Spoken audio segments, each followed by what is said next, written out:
अस्सलाम वालेकुम।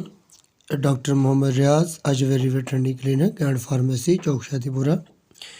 ये एक भैंस है और ये माशाल्लाह बहुत अच्छी नस्ल की भैंस है और ज़्यादा से ज़्यादा ये दूध करने वाली भैंस है। ये तकरीबन दोनों टाइम होगा 22 से 23 लीटर तक ये दूध करने वाली भैंस है। इसके थन को मुँह सड़ी का मसला बन गया है, यानी कि स्टेनोज़म और फिब्रोसिस।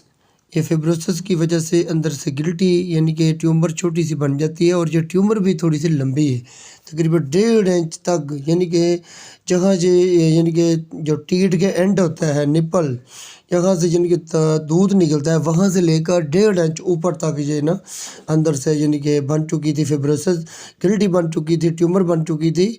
और ये इतनी यानी कि सीरियस हालत में थी कि इसको धोने के लिए, दूध धोने के लिए ज़ोर लगा लगा कर एक कतरा कतरा करके दूध निकाला जा रहा था, लेकिन ये आहिस्ता आहिस्ता ये भी बंद हो गया था।